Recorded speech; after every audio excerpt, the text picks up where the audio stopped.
अस्सलाम वालेकुम students, welcome to my YouTube channel. आज हम लोग सेट थ्योरी से रिलेटेड एमसीक्यूज़ करेंगे। ये मेरे पास एक बुक है जिसमें हर टॉपिक से रिलेटेड बहुत सारे एमसीक्यूज़ गिवन हैं। पहले वो टॉपिक्स को थोड़ा बहुत डिस्कस किया गया है और फिर उनसे रिलेटेड एमसीक्यूज़ हैं। तो मैंने सोचा कि आप लोगों से भी ये शेयर कर दूँ। सेट थ्योरी से रिलेटेड जो एमसीक्यूज़ हैं हम उनको करना स्टार्ट करते हैं। यहाँ सबसे पहला एमसीक्यूज़ है, given the sets A is equals to 1 to 3, B is equals to 3 4, C is equals to 4 5 6, then A union B intersection C is, कि इनका अगर हम इंटरसेक्शन लें फिर इसमें यूनियन लें तो क्या आंसर आएगा। तो ये तो बहुत सिंपल सा है। 3 4 और 4 5 6 का अगर हम इंटरसेक्शन लेते हैं तो दोनों में देखें कॉमन 4 आएगा, ठीक है। उसके बाद जब हम उस 4 का इसके साथ यूनियन लेंगे तो 1 2 3 4 आ जाएगा, तो इसका ऑप्शन नंबर C ठीक हो जाएगा। तो इसका आंसर C आ जाएगा। इसी तरह से नेक्स्ट है, if P Q and R are subsets of a set A, then R cross P complement union Q complement का होल कॉम्प्लीमेंट इक्वल्स। इसको हम लिखते हैं और लिख के सॉल्व करते हैं। इसको लिख लेते हैं, R cross P complement union Q complement का कॉम्प्लीमेंट। तो इसको सॉल्व करते हैं। हम इसे लिख सकते हैं by using De Morgan's law, A complement union B complement जो है इसको होल कॉम्प्लीमेंट, इसको हम क्या लिख सकते हैं। इन सिंपल हम लोग अगर याद करें कि हमारे पास डी मॉर्गन लॉ इस तरह से था, A complement intersection B complement, कि ए यूनियन बी का कॉम्प्लीमेंट लेते थे तो वो इसका इक्वल आता था। तो हम इसको भी सेम यही चीज़ कर सकते हैं कि अगर हम इसके ऊपर ये अप्लाई करते हैं तो क्या रहेगा, पी के कॉम्प्लीमेंट का कॉम्प्लीमेंट इंटरसेक्शन क्यू के कॉम्प्लीमेंट का कॉम्प्लीमेंट, या रहेगा R cross P intersection Q, क्योंकि पी के कॉम्प्लीमेंट का कॉम्प्लीमेंट पी ही आएगा, क्यू के कॉम्प्लीमेंट का कॉम्प्लीमेंट क्यू ही आएगा। और इसके लिए हमारे पास जो रिज़ल्ट है वो इस तरह से है, R cross P intersection R cross Q आ जाएगा। तो ये हमारा ऑप्शन इसका ठीक हो जाएगा। तो हमारे पास ये बनता है R cross P intersection R cross Q, A option ही बनता है, इसका ए ऑप्शन ठीक हो जाएगा। नेक्स्ट है, the set A is equals to X such that X belongs to R, X square is equals to 16 and 2x is equals to 6 equals, कि अगर एक्स स्क्वायर 16 के इक्वल है और 2x 6 के इक्वल है तो बताएं इनमें से कौन सी x की वैल्यू आएगी। तो देखिए हमें यहाँ पर वो वैल्यू देखनी है जो इन दोनों इक्वेशंस को सेटिस्फाई करती हो, यानी यहाँ पर वो वाला x आएगा कि जब उसका स्क्वायर लिया जाए तो आंसर 16 आता है, और जब उसको 2 से मल्टीप्लाई किया जाए तो 6 आता है। तो इनमें से ऐसा कोई भी हमें नंबर नहीं नज़र आ रहा। अगर हम 3 की बात करते हैं तो 3 का स्क्वायर 16 नहीं हो सकता। अगर हम 14 की बात करें तो 14 का स्क्वायर 16 नहीं आता ना, 2 से मल्टीप्लाई करना 6, फिर ये सेट भी नहीं हो सकता। अगर 4 लें तो 4 का स्क्वायर तो 16 है, लेकिन 4 to the 6 नहीं है। इसका मतलब इस कलेक्शन में ये कलेक्शन एम्प्टी सेट है, क्योंकि यहाँ पर एक्स की ऐसी कोई भी वैल्यू नहीं है जो इन दोनों इक्वेशंस को सेटिस्फाई करती है। इसका ए ऑप्शन आ जाएगा, एम्प्टी सेट। इसी तरह से है next option number 4, if A and B are any two sets, के ए और बी कोई से दो सेट्स हैं, A union into A intersection B is equals to. तो इसे सॉल्व करते हैं, A union A intersection B, A union A intersection B. अब देखें ए इंटरसेक्शन बी जो है वो किसका सबसेट होगा, ए का सबसेट होगा। तो अगर हम ए के सबसेट यानी ए का जो सबसेट है उसको जब ए के साथ यूनियन करेंगे तो आंसर क्या आ जाएगा, ए ही आ जाएगा। तो इसका मतलब इसका आंसर आ जाएगा डी ऑप्शन यानी ए। उसके बाद है, if X is equals to 8 raise to the power n minus 7 n minus 1, n belongs to natural number, y is equals to 49 n minus 1, n belongs to the natural number.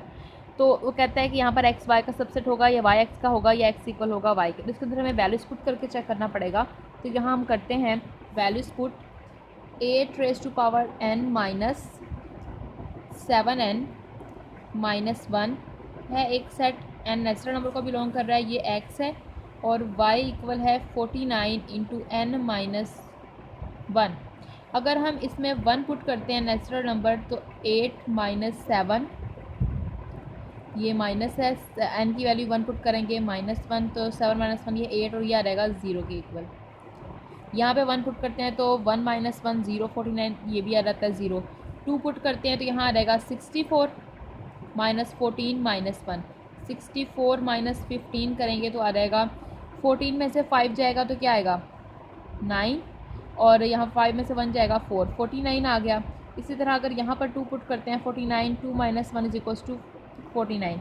देखें ये तो हमारे पास 49 के multiples हैं ही हैं, ये वाले जो आंसर आएंगे ये भी हमारे पास 49 के मल्टीपल्स ही बन रहे हैं।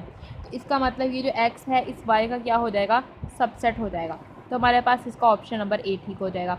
इसी तरह से 6 है, if sets A and B are defined as A is equals to X Y, Y is equals to E raise to the power X and Y is equals to X, कि ये हमारे पास स्ट्रेट लाइन की equation है और ये E raise to the power X है।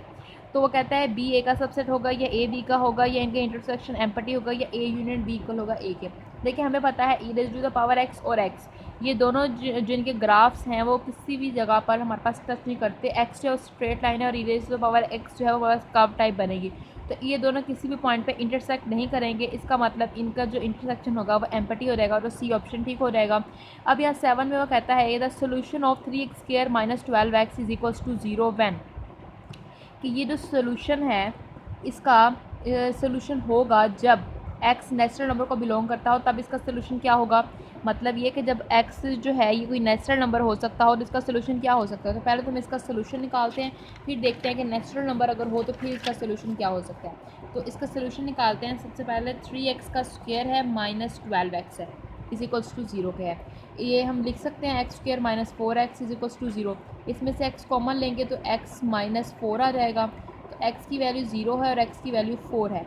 अब यानी कि 0 और 4 इसका आंसर है। अब वो कहता है कि अगर x नेचुरल नंबर को बिलोंग करता है तो इसका आंसर 4 होगा। ठीक है, अगर नेचुरल नंबर को बिलोंग करता है तो आंसर 4 है, क्योंकि 0 तो नेचुरल नंबर को बिलोंग नहीं ना करता। उसके बाद कहता है अगर x इंटीजर्स को बिलोंग करता है तो इसका आंसर 0 और 4 होगा। तो 0 और 4 हमारे पास इसका आंसर आएगा, क्योंकि जब इंटीजर्स के अंदर हमारे पास 0 भी है और 4 भी है। तो ये भी ऑप्शन ठीक हो गया, ए भी ठीक है, बी भी ठीक है। आगे सी और डी देखते हैं नेक्स्ट पेज पे।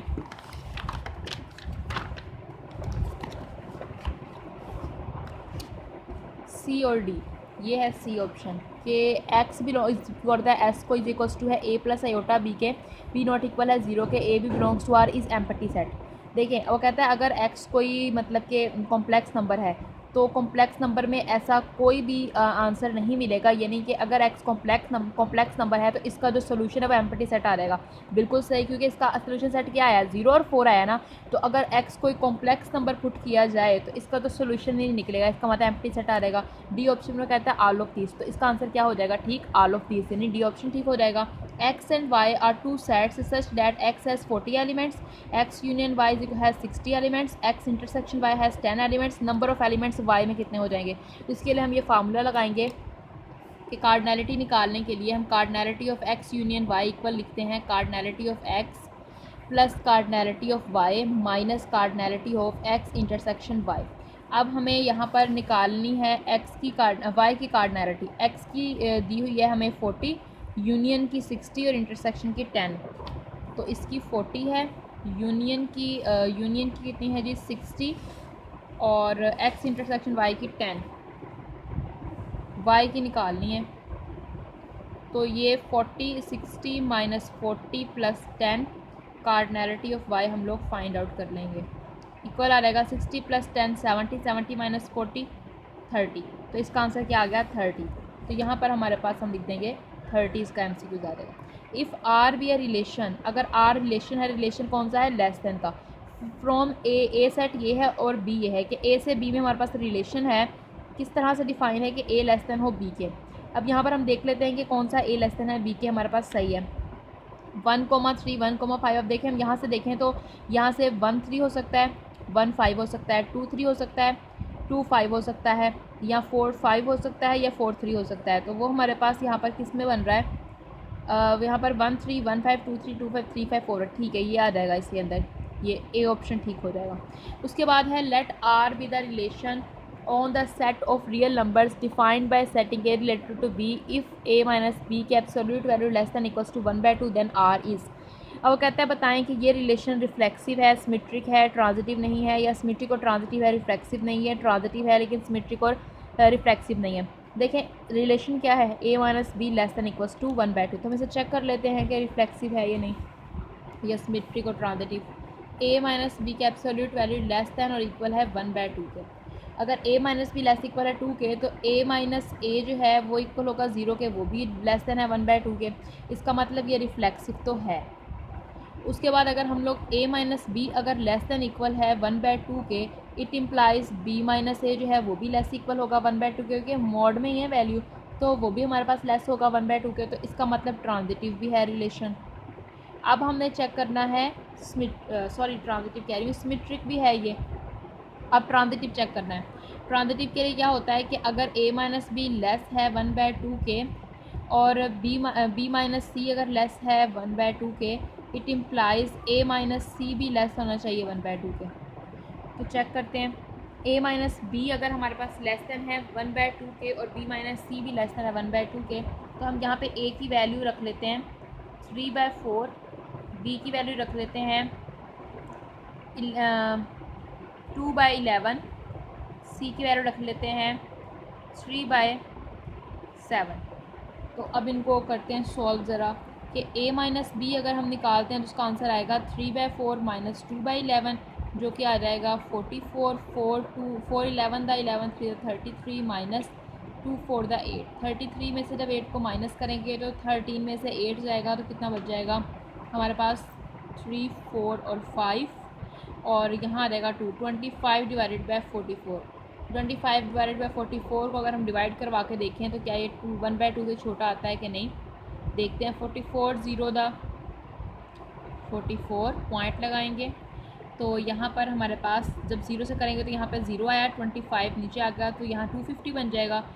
44 का जब हम लोग करवाएंगे मल्टीप्लाई करवा लें अगर हम लोग 5 से, तो 5 4 द 20, 5 4 द 20 और ये 22, 220 बनता है, तो 5 पे आ जाएगा 0.5।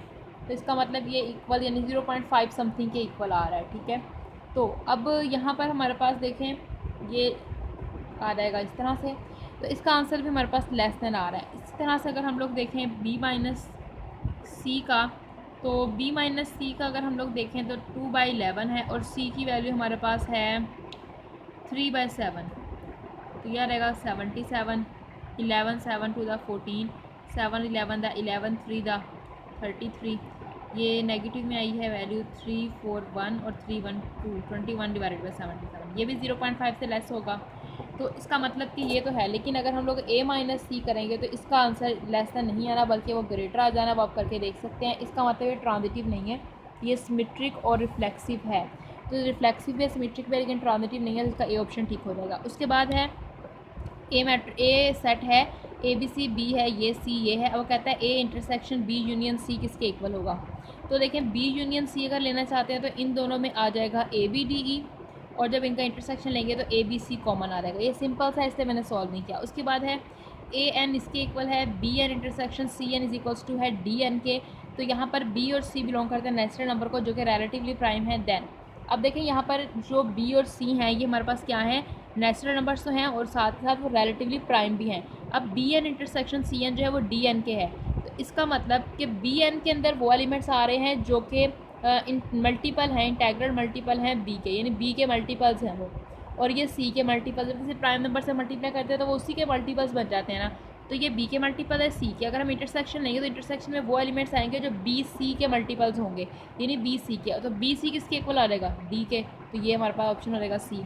Set A and B have 3 and 6 elements respectively but can the minimum number of elements A union B. कि ए के पास अगर 3 एलिमेंट हैं, बी के पास 6 हैं, तो ए यूनियन बी में कम से कम एलिमेंट्स कितने हो सकते हैं। देखिए हमारे पास जो हमने अभी अभी देखा था रिज़ल्ट कि कार्डिनैलिटी निकालने के लिए कि cardinality of A union B equal होता है cardinality of A plus cardinality of B minus cardinality of A intersection B.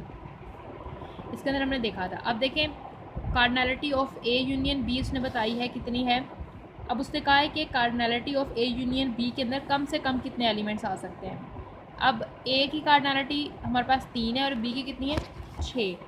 ए की 3 है, बी की कितनी है 6। अब कम से कम चाहिए, कम से कम इन दोनों के इंटरसेक्शन में कितने एलिमेंट्स आ सकते हैं।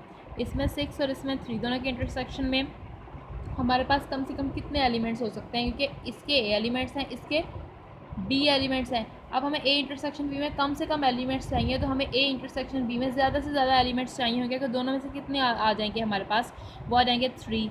तो 6 + 3 - 3 करेंगे तो 3, क्योंकि ए इंटरसेक्शन बी में ज़्यादा से ज़्यादा एलिमेंट्स आएंगे। तो यूनियन के अंदर हम लोगों ने देखना है कि कम से कम कितने एलिमेंट्स आ रहे हैं, यानी दोनों में अगर कॉमन होंगे ज़्यादा एलिमेंट्स तो यूनियन में कम एलिमेंट्स आएंगे ना। तो हमारे पास यहाँ पर कितने आ जाएंगे 3। तो कम से कम कितने एलिमेंट्स आ सकते हैं 3। The set of intelligent student in a class is null set, singleton set, finite set, not a well defined collection.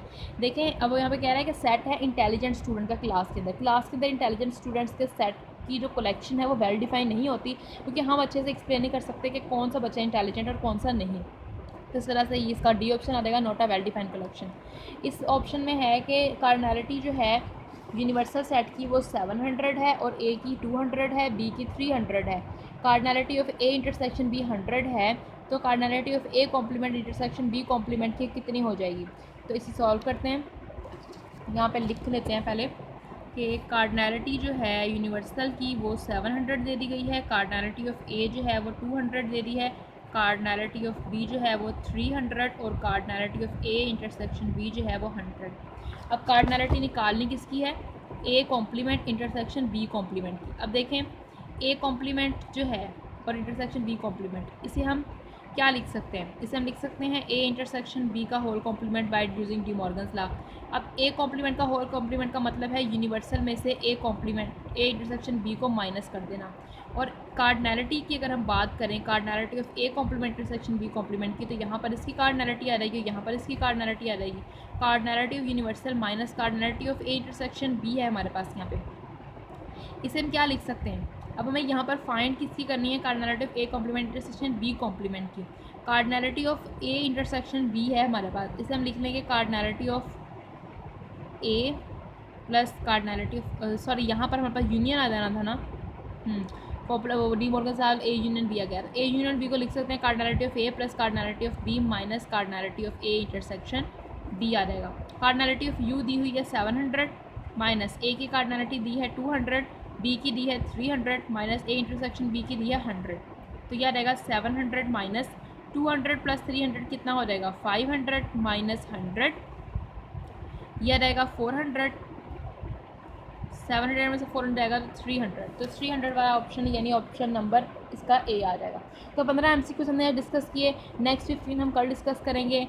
तो ये मैं खुद बुक रीड कर रही थी तो मैंने सोचा आप लोगों के साथ भी शेयर करूं। तो अगर आप इसकी बुक की वीडियोस चाहते हैं कि मैं आप लोगों के साथ शेयर करूं तो आप ज़रूर कमेंट बॉक्स में बताइएगा। इस बुक के इस तरह से टॉपिक्स भी हैं, ये आपको दिखा दूं कि इस तरह से टॉपिक्स हैं पहले, फिर उससे रिलेटेड MCQs है।